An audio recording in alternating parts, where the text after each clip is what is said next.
It is the Riot Podcast. Good Monday, April 3rd show to ya. Isaiah, this is a podcast. Mm-hmm. This is a real podcast. And you know how I know it's a real podcast? How so? With real listeners. Because we got a real review. Oh, did we? Yeah, we got a review. Is it a good review or a bad review? It is a good review. It's from Tamara, although she does have the screen name or like the title of her thing says Humagus Johnson. I don't know what that means. But she gave us a 5-star review where she says, listen, you won't regret it. I've been listening to this podcast for years, and every single day makes me laugh until it hurts. You make her laugh until it hurts. That's pretty good. They talk about all sorts of topics, and it's such a wonderful podcast. They are very interactive, and it's an easy listen. I wish I could give it more than 5 stars. What a great review. That is beautiful, and that's the most recent review we have.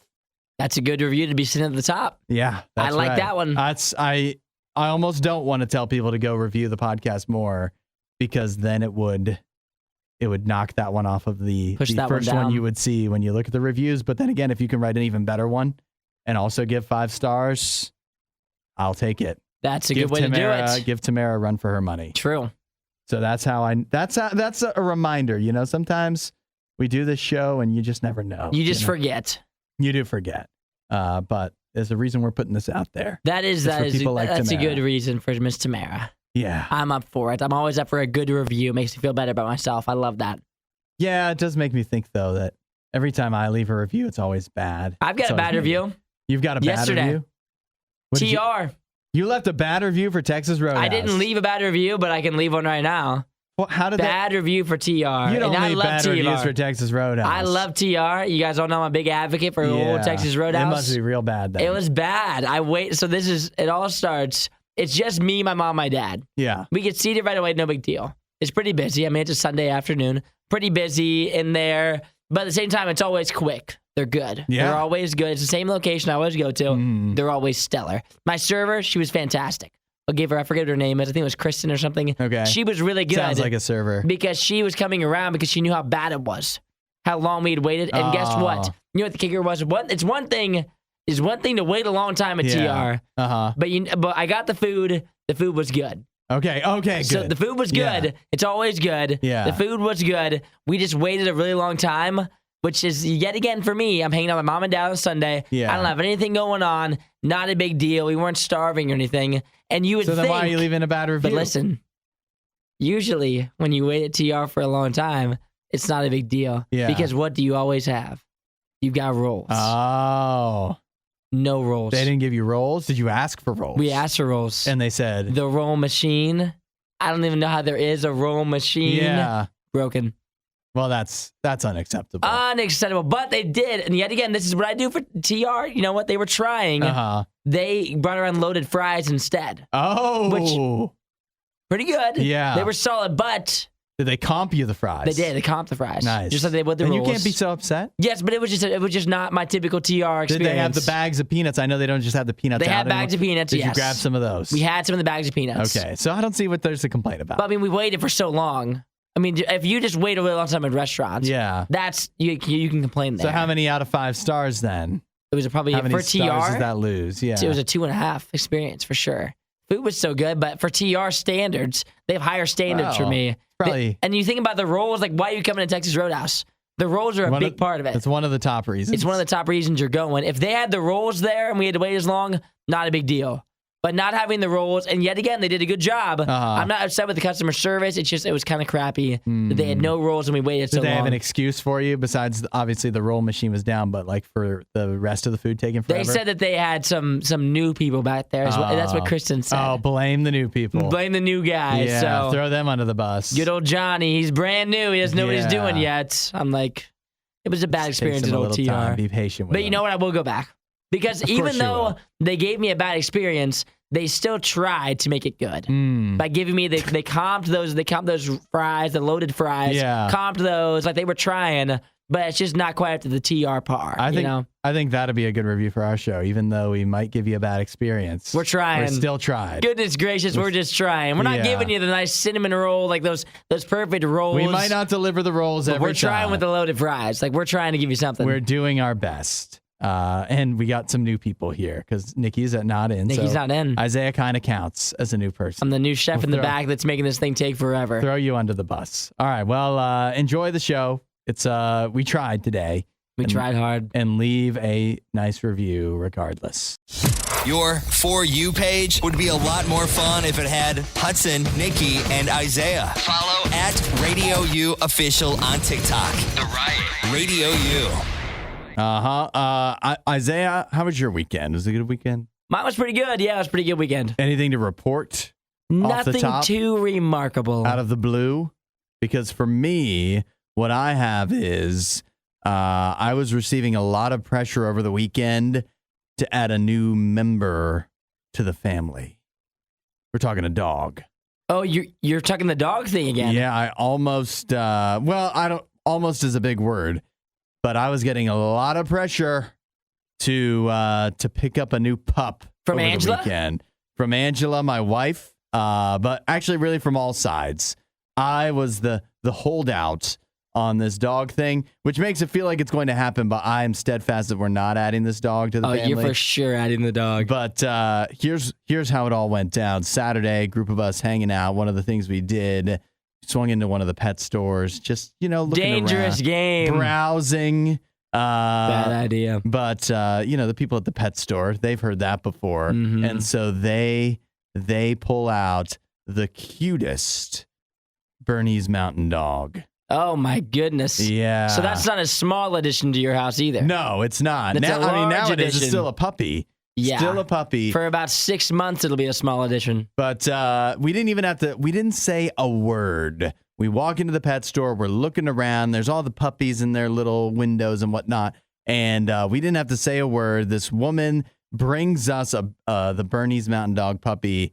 And then, they have those little, I don't know if you've ever been to pet stores that have those little cubby kind of little blocked off areas. I've been there. And she just leads us there. And what in the world? And drops the dog with it. I didn't interact with this woman at all. She's just like, here, and leads us to a room where we are supposed to play with this dog. And play we did with this Bernese Mountain Dog for a while. And I mean, cute terrible dog. idea. I can't believe you didn't shut that down off the rip. That's crazy. How do you say no to that? You just look at him and say, "We're not interested. Go elsewhere with your pup." Yeah. So we're here for bird feed. Yeah, that's right. I'm not a dog person, which that's also something they've heard before. So we played with this dog for a while, and then it comes the time where they intentionally vacate the premises. Because they want you to just keep playing with this dog as long as possible until it's finally worn you down. So then you're looking around trying to get rid of the pup, and you're like, somebody can help us out over here. I literally had to pick up the dog, and this is it was not as heavy, but it's a Bernese Mountain Dog puppy. It's still pretty big. I had to pick this up and carry it throughout the store before I could finally find a person to be like, hey, can you take this back?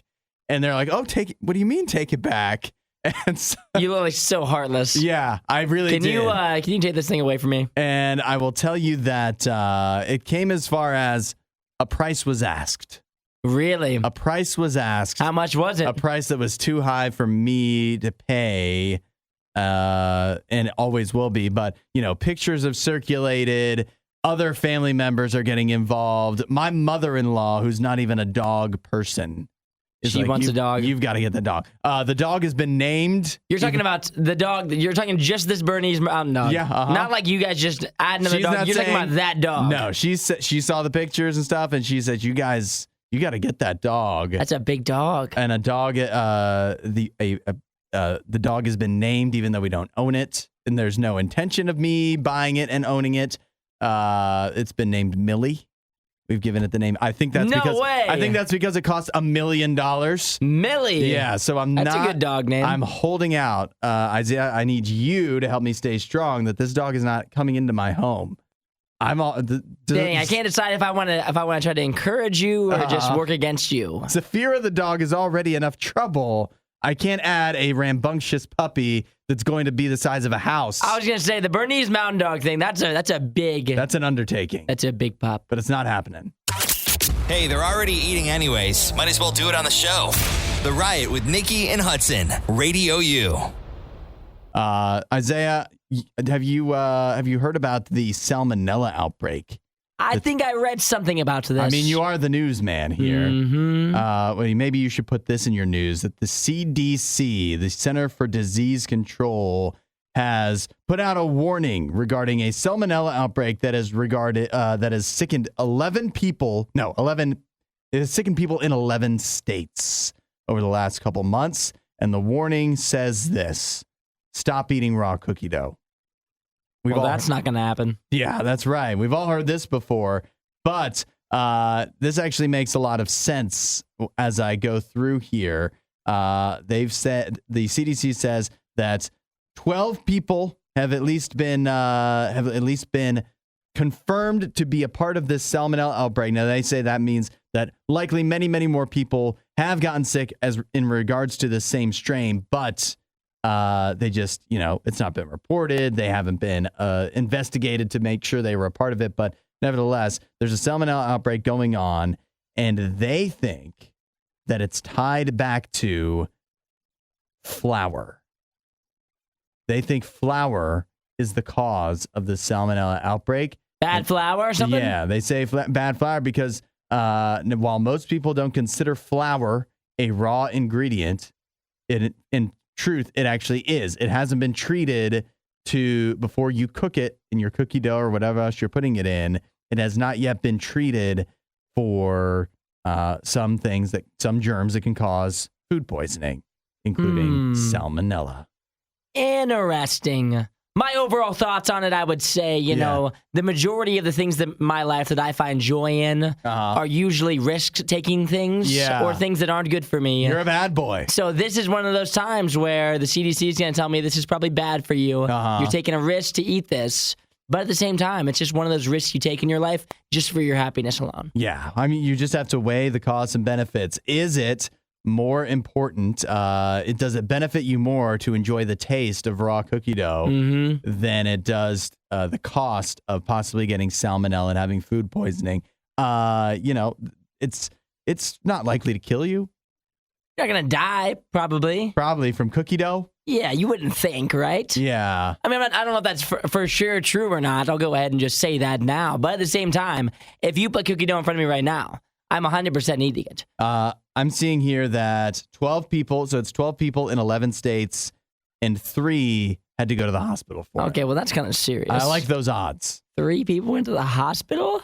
It's kind of bad. But at the same time, yet again, if you put it in front of me right now, I'm going to go ahead and eat it. You're going to take that chance. Yes, I'm for sure taking the chance because there's not a lot of things in my life that I find a lot of enjoyment in now. Really? I come to work every day, and so when I go home at the end of a hard day, I want to just be able to eat the cookie dough. I want to be able to eat and just have a happy little night. And you don't need the CDC getting their dirty little finger. I mean, their clean fingers. Ruining my Friday night when I want to watch a movie and eat some cookie dough. Let me just enjoy something for once. All right. Yeah. If you could just back off a little bit and not get me all tweaked out about some salmonella.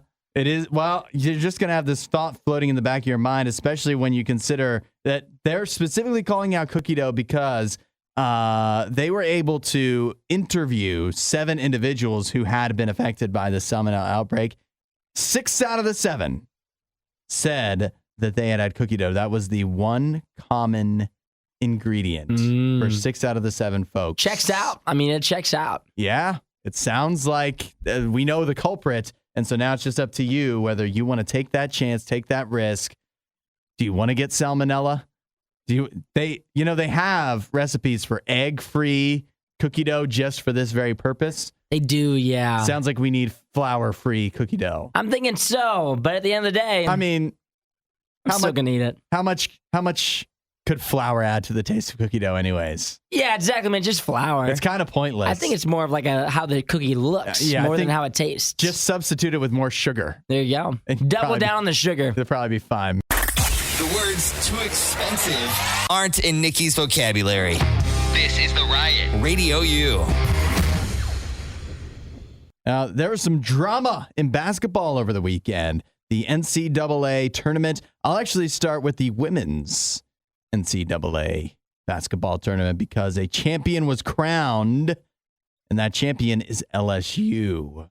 Isaiah, did you see the drama going down in the women's Final Four? I did actually watch the game yesterday. You did? Mm-hmm. It was an instant classic, some might say, where LSU defeated Iowa. Now, if you don't follow women's basketball, which I'll be honest, I didn't, but I was filled in that Iowa pulled off a pretty significant upset in the Final Four before the championship game by defeating South Carolina, ending their undefeated season. Yes. So that's pretty huge. Their star player, Caitlin Clark, she went off for over 40 points, which is impressive in any sport, particularly women's basketball.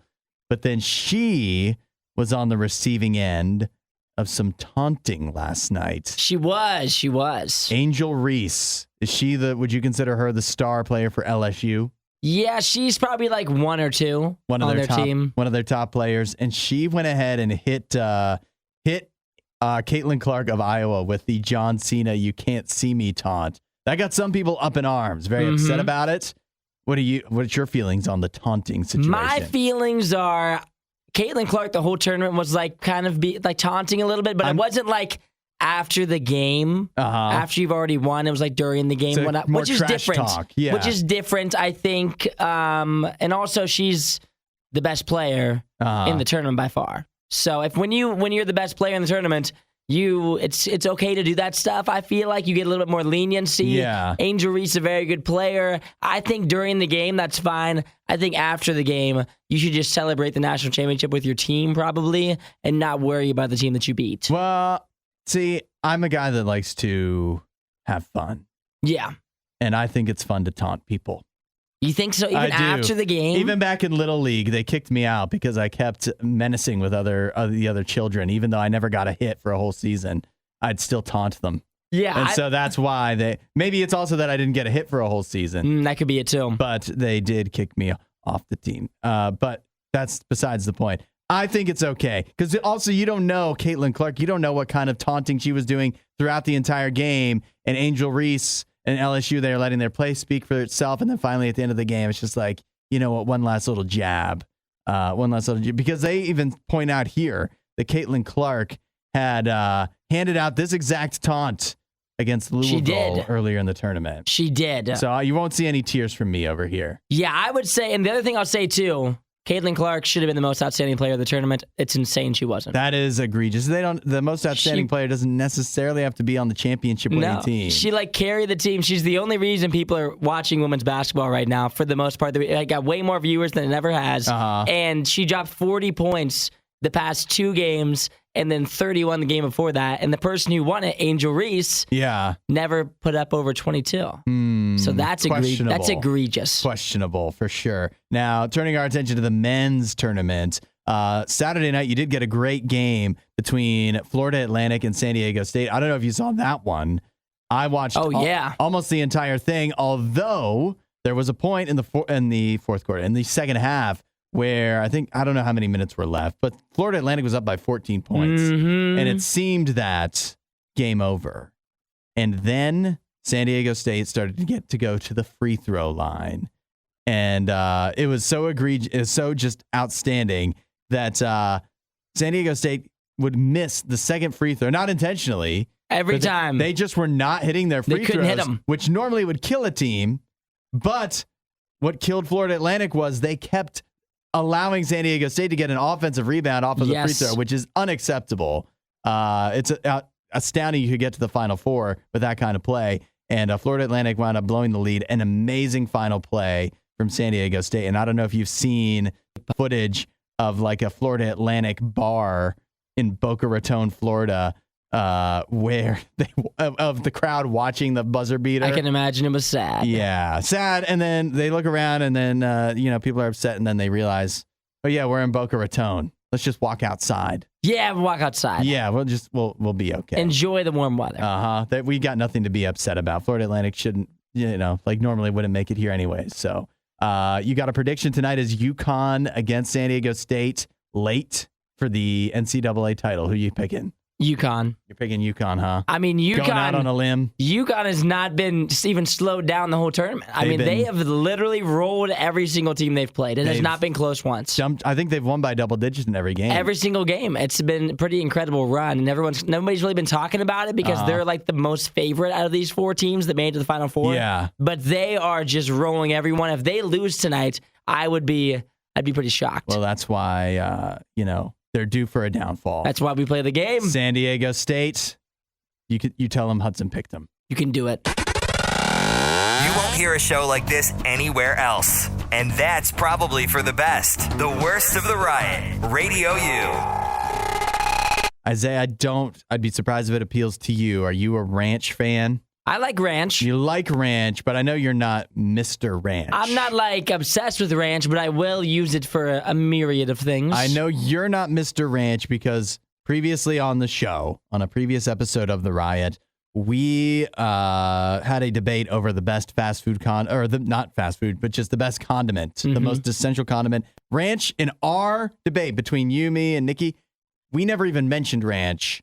And then you posted about it later on, and ranch was overwhelmingly it's the top really condiment. the winner. Yeah. Okay, so what if you mix ranch and pickles? This is a well-known combination. It's I'm learning now, but this is just not the part of the internet that I live in, apparently, that people will buy ranch seasoning and dump it into a jar of pickles and then mix that all up, and then boom, ranch pickles. Ew. I did not know that. But Not that for me. That is something that people will do. And now the vice versa option is happening.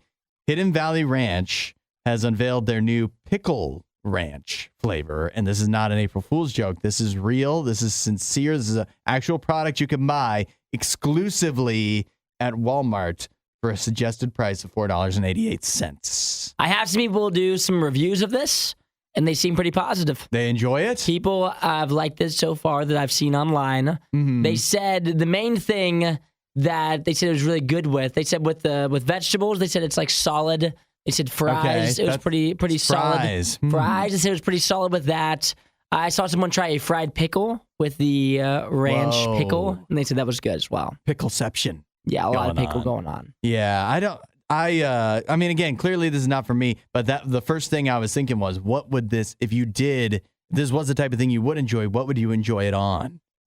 Yeah. And so I guess vegetables and fries is what Fries, fried pickles is another one.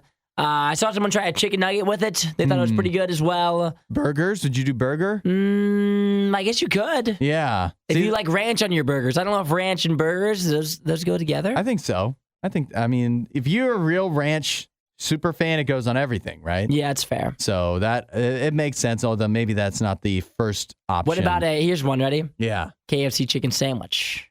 Yeah, that sounds like Or like Chick-fil-A. Just any chicken sandwich. I mean, you're already putting the pickle on there, you know? A lot of people already put ranch on chicken. I mean, ranch and chicken just goes together. It makes a lot of sense. And just the idea of killing two birds with one stone. Why have a jar of pickles and a jar of ranch when you can just put it all into one safe space in the fridge? If you like it like that.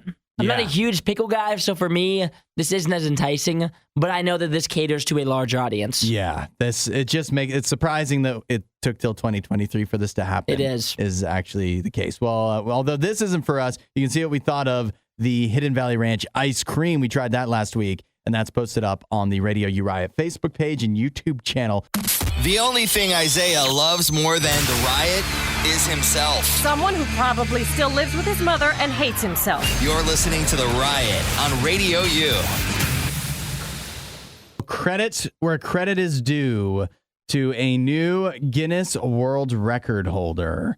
We have a boy from the United Arab Emirates who just got the Guinness World Record for becoming the youngest male ever to publish a book.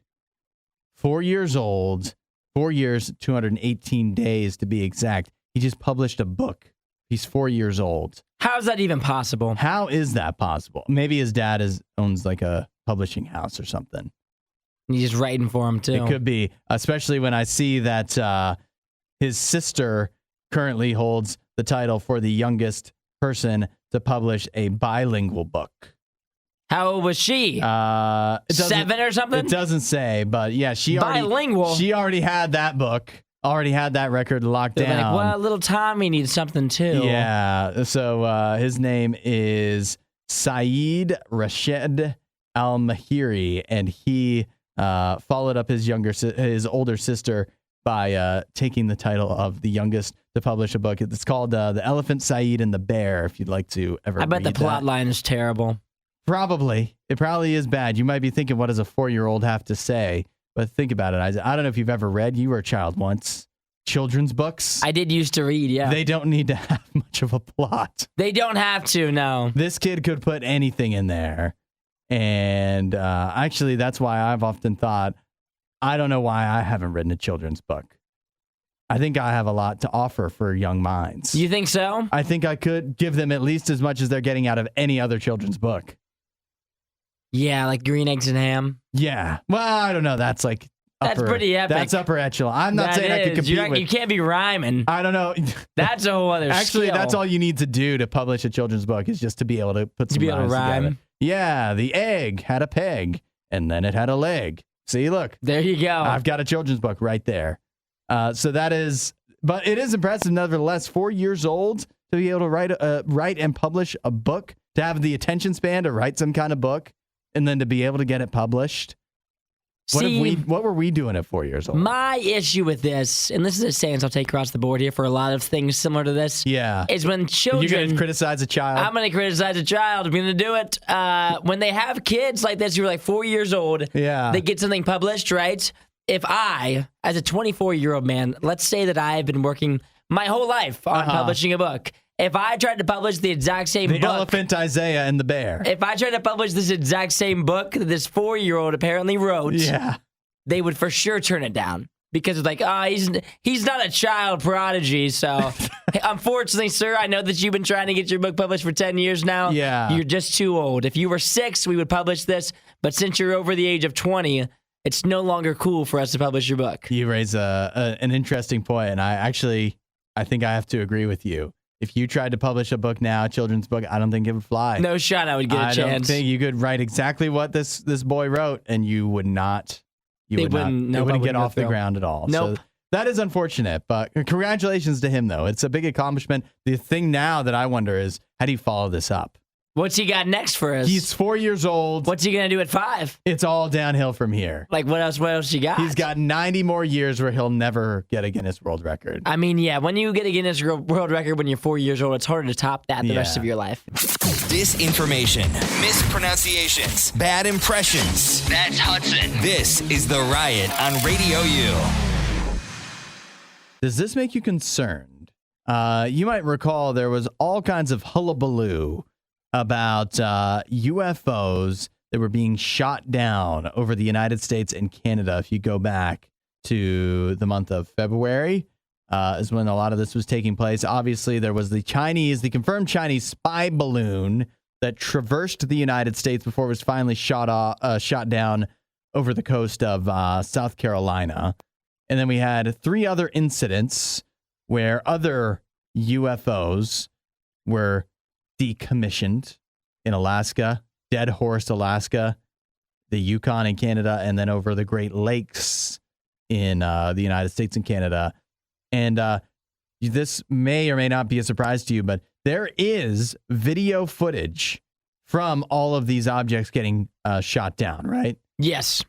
But the Pentagon, the Department of Defense in the United States, and Canada is sticking with them on this, they are refusing to put out this footage, to release this footage to the public. First thoughts.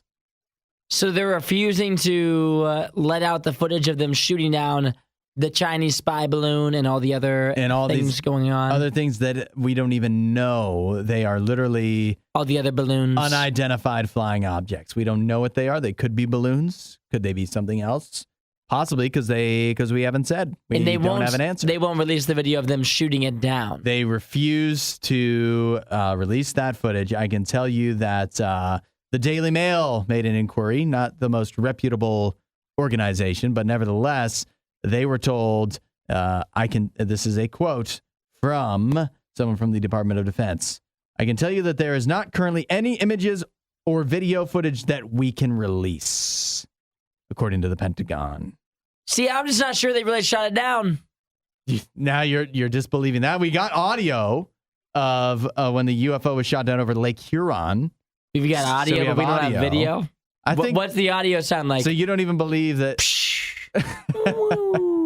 Like, what's the audio of you shooting something down? Actually, you know what? It's been long enough. I'm sure I heard it. I don't know what it says now. I guess it could just be, yep, I shot it. Got it. Yeah. There she goes. Irrefutable proof. Yes. I can also tell you that, again, a lot of these people, I don't know if they're most trustworthy actors in the situation, but I also have a UFO researcher, John Greenwald. He had his Freedom of Information Act requests to see any of these images denied, rejected. Not freedom of this information. See, I also think, like, if it happened, right? If they shut it down. Yeah. You're telling me that there's no video that anybody else took? There's not very many scenarios nowadays where, like, things happen that somebody doesn't get on video. Especially if there's a UFO in the air. Yeah. Like, how often are people going to miss that? A little different in like Yukon though, in Canada. I guess so, but that's like the still, Arctic Circle. There's not many people up there to video stuff. I guess and so. And it's happening high in the sky. None of the with four stealthy planes. There's four different times we missed it. How do we miss it?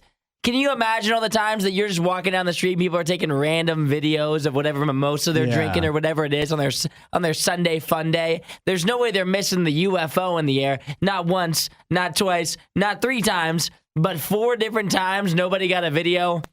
No way they shut it down. What if I told you that there is one possible explanation for why the government refuses to put out this video?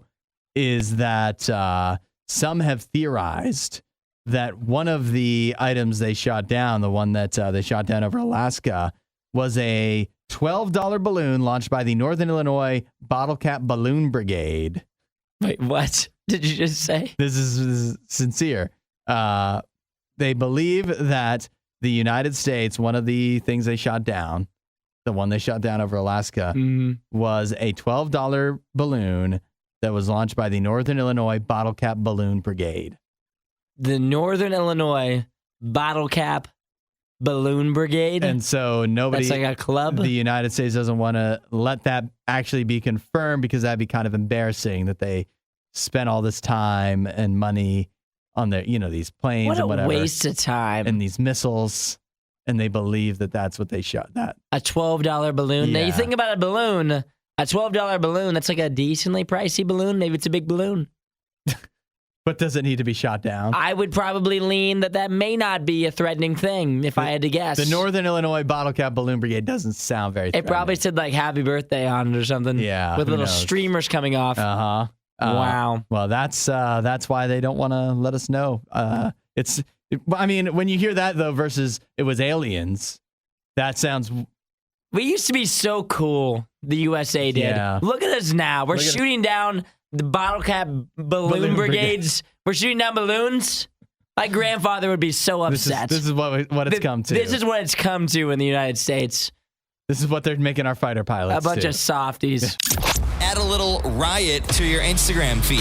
Follow @RadioU Official. The Riot. Radio U. It's time for our Monday tradition. It's time for our box office breakdown. The big new release for this weekend in theaters was Dungeons & Dragons Honor Among Thieves. And I have to admit that Go ahead. The box office prognosticator, the movie magician, I was wrong. I was nowhere close on how much money Dungeons & Dragons Honor Among Thieves would make. It wound up, it did come in at number 1 in the box office, but it only made in North America $38.5 million. I hate to say that I was right. Yeah. But goodness gracious, was I spot on. Is this the passing of the torch? I mean, in the box I believe. office breakdown. I don't know if we remember exactly what I said it would make. Definitely less than I said because I was up about 60 I either million. said 32 or 36. So either one. You were close enough. It was close enough to say within the margin that of error. Yeah, I was close. It was one of those two. I don't remember which one. It was either 32 or 36. But sad for Dungeons and Dragons. I mean, they're still the number one on the charts this weekend. Yeah. But that's a pretty pitiful opening. It's not especially great. They did make, it looks like worldwide, about $70 million. So not horrible. $71 million worldwide. But the budget for the movie, if what I'm reading is correct, was about $150 million. So it's still got quite a ways to go to even break even. They can do it. You think so? 70 mil the first weekend, right? Yeah. And you got to get to 150 mil. I feel like they can get there. That's to break even. Yeah. It's got a ways to go. It's got a ways to go. It's an uphill battle. I think they could for sure get it, And though. there's some other big movies coming out in the next few weeks. This is a big year for movies. It's not like the couple previous years where you'd go few and far between where actual big movies would come out. This year, there's a ton of them. This coming weekend, the Mario movie. It's going to eat into Dungeons and Dragons' already meager profits. They haven't made a profit yet. I should have known better. I should have known not to bet on. I just saw the reviews coming out, and the reviews are real good. It still has an 89% on Rotten Tomatoes. And I thought people are going to go see this. But then I failed to account for one simple thing.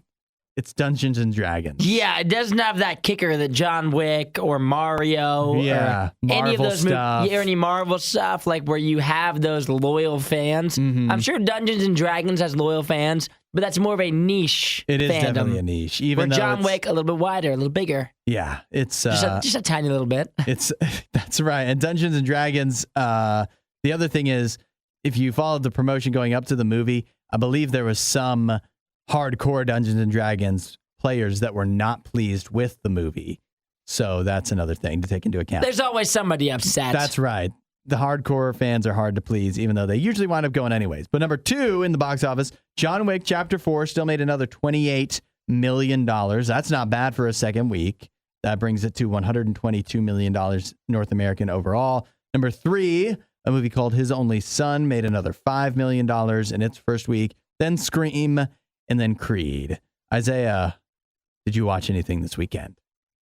I did not. You didn't watch it? I mean, just sports and stuff? Just sports and stuff. Nothing to report, huh? Nothing new, no. What did I watch this weekend? I watched, I've been keeping up on Succession. Big Succession fan over here. You said you have a lot of friends that are finance bros, right? Mm-hmm. Do they watch Succession? I'm sure they do. It feels like the type of show they would like. But other than that, nothing for you? They also could watch it and be like, well, this is unrealistic. This is inaccurate. I said to my wife when we watched Succession, I was like, it's entertaining either way, but it's also the type of show that is so far over my head of what the actual world is that's in it that it could be totally unrealistic, but it feels real to me. But it feels like it's real. And the other thing I watched, way different. You ever heard of the movie Short Circuit? Sounds familiar, but I can't think of it. From the 80s, it's a robot. Well, then I definitely don't know it. That develops like a heart, basically.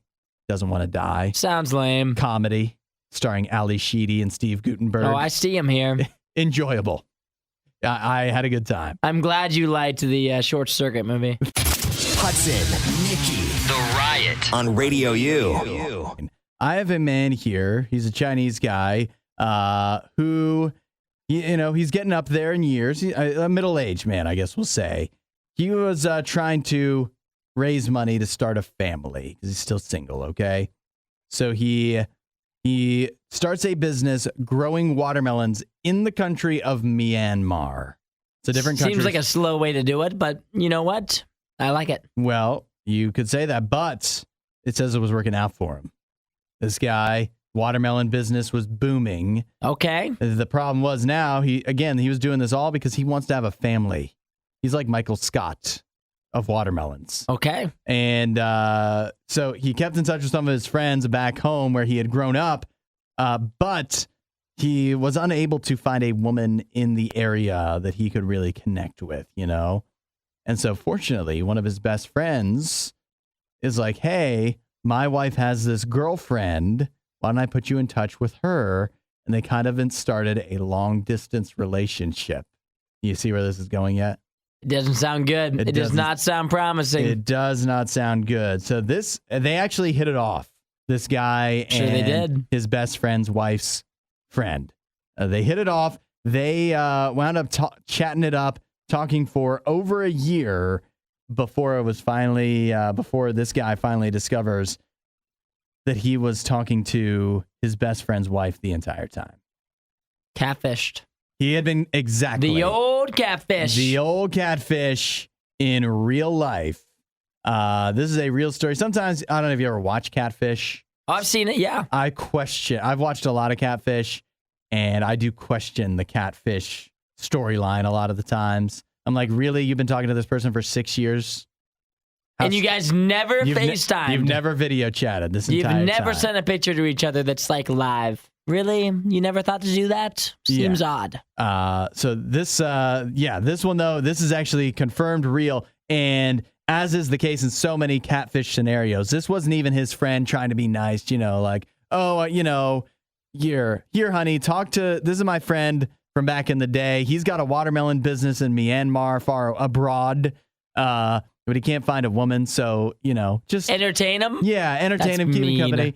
That's not even what this was. This was his best friend and his wife taking advantage of him, scamming him out of money. Scamming him? Yeah, they were getting him to send money. No, they were not. Yeah. How many times do we have to go through the same thing if you have not met someone? Number one, you should not even be sending them money. That is just an embarrassing thing to do. That's clear. Like, what in the world? Why do people get online and send people money they've never met in real life? Like your online girlfriend, until you meet her face to face, I think you need to assume she's not a real person. Isaiah, I'll tell you why people do it. One day you might experience this. Desperation. I hope not.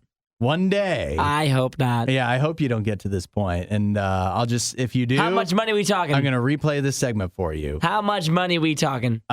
He wound up sending what amounts to about $11,650 over the course of a year. You know what? I had some pity for this guy earlier. Yeah. His friend taking advantage of him. This mystery online girlfriend. He gets catfished. But $11,000? Come on. What are we thinking here? The watermelon business must have been booming. I mean, you know what? I feel bad for crapping on the watermelon business because clearly if he's talking around $11K in 1 year to this woman, I mean, he was all in. He was all in. But goodness gracious, what a ridiculous thing to do. Yeah. And across country lines. She doesn't even live close to you. Yeah. She doesn't even live. This isn't even a relationship that really could last. She lives so far away. Sending her money like, buy a plane ticket to Myanmar. Come visit up with me. Why don't you meet somebody like in the town you live in? If you're sending someone online money right now that you have not FaceTimed with, you need to stop. This is a relationship advice and financial advice from Isaiah. While Isaiah is wishing for a girlfriend, Nikki and Hudson are just wishing for any friend at all. The Riot. RadioU. I have a list here and a map that goes state by state of what each state and what America as a whole prefers when it comes to Easter candy. So we'll get to that in a minute, but I want to crowdsource some response to see what the people are saying. Isaiah, do you have a favorite Easter candy? I would say yes.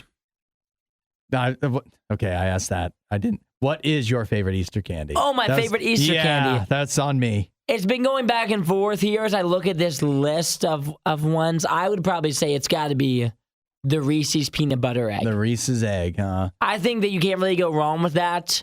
I think that's got to be probably the number one for me. That just says Easter. When you taste that, it sums up Easter for you. Is that right? Yeah, I think so. I mean, when I look at the rest of the list of the competitors, it's just not really close. Like, nobody is close to that. Well, when you say that, then, what is your thoughts on where Easter ranks as far as candy holidays go? Low.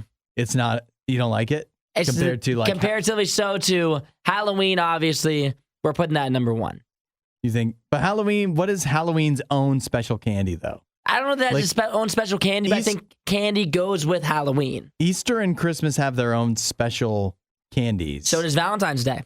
That's right, Valentine's Day does. I would put Halloween, Christmas, and Valentine's Day all over ahead Easter. Of Easter. For sure. That's tough. I don't think that, because this list I'm looking at here, we've got a Reese's peanut butter egg. That's a good candy.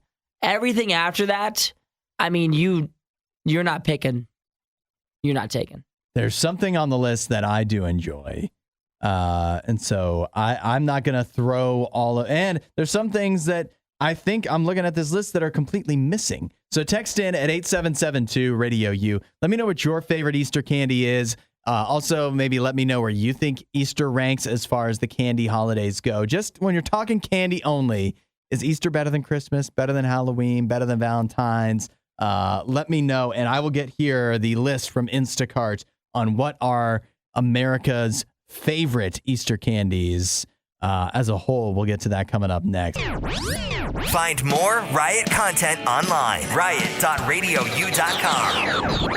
I'm seeing both Marka and Caleb each got in. Marka says Reese's Eggs, not even a question. Caleb says that he likes the sour gummy bunnies, but the Reese's Eggs are a close second. It's Fair. Big difference between those two. But I'm with you, Caleb. I've had sour gummy bunnies, but I love sour stuff, so that sounds great. D also says Dove or the Reese's peanut butter eggs. Everybody just loves the Reese's eggs. So they are, unsurprisingly, they are number one on the list from Instacart as the most popular Easter candy in the United States. Coming in at number two is, which nobody has texted this one in yet, but the Kinder chocolate egg that has like a prize inside. You ever have those? I've seen them. I don't know if I've had one. Those are actually, it's a different chocolate. It's not just straight up like regular milk chocolate. It's that Kinder Joy type chocolate. It's unique and it's enjoyable, and you get a prize inside. So I do enjoy those. Obviously not as good as a Reese's peanut butter egg. Starburst jelly beans are number 3. These are popular. Yeah. If you're going to do jelly beans, you have to do these, or for me, they're uneatable. Probably the way to go. Now, Breda did text in with jelly beans, which, typically I would never eat jelly beans. They don't even tempt me. The Starburst ones, I will eat some. But regular jelly beans, no go for me. And then number 4 was the Lindt Hollow Milk Chocolate Bunny. If you're going to have a chocolate bunny, Lindt sounds like a decent option. And number 5, according to Instacart, the top Easter candies that Americans have purchased, this is last year, was the Cadbury Cream Egg, was number 5. That's a popular one. That was also texted in by Thomas, and I am with Thomas. Granted, the Reese's Peanut Butter Egg is the best. I can't argue with that. But when I'm thinking of Easter, I think the thing that I need is a Cadbury Cream Egg. I love Cadbury Cream Eggs. And that's something you only get at Easter. It's not, I don't even know if you can buy it, but it's definitely not the same. If you buy it any other time of year, you got to eat it at Easter time. Now, if you go ahead and look at the map of different states and what they prefer paints an interesting picture. Because, of course, most of the country, most states, it's the Reese's Peanut Butter Eggs. But then you get to, like, the Midwest, where states such as South Dakota and... what is that, Missouri? No, what is that state? That one right there is looking like Nebraska to me. That's not... no, Nebraska's the... Kansas and South Dakota.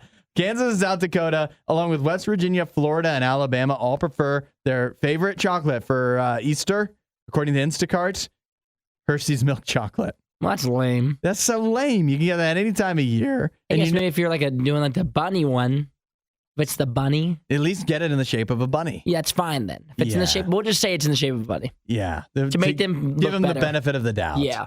So that's the most egregious one. Also, though, for Ohio, Michigan, Indiana, Illinois, Missouri, all big fans of the Starburst jelly beans, which, according to Isaiah, not so bad. They're not terrible. I do not like jelly beans, but the Starburst jelly beans are pretty solid. Now, what's also questionable is that for North Dakota, Iowa, Nebraska, and Pennsylvania, and Tennessee, they all say that just regular Reese's peanut butter cups are the best. Well, that's lame. Yeah. Again, why would you not just go with the egg form? They're just not festive, I guess. Yeah. So I don't know. I think Easter's actually. Oh, and the other one that was texted in was robin eggs. That was Tim texting in that, and that was the other one. That's not even in the top 10, but I also enjoy robin eggs. That's the other one I think about when I think of Easter. Robin eggs are real good. Oh, the robin eggs? I know what you're talking about. The robin eggs, like the malted, the basically Whoppers. I know what they are. They're okay. They're okay. Shell. Yeah. Not my preferred, but they're all right. I'm looking forward to Easter. I'm looking forward to the candy. You have big plans? I know what I'm having for Easter. Eating candy. I'm having ham. Oh, that's right. That's the best Easter candy. Yeah, actually, it is. a honey glazed ham. A honey glazed ham, baby.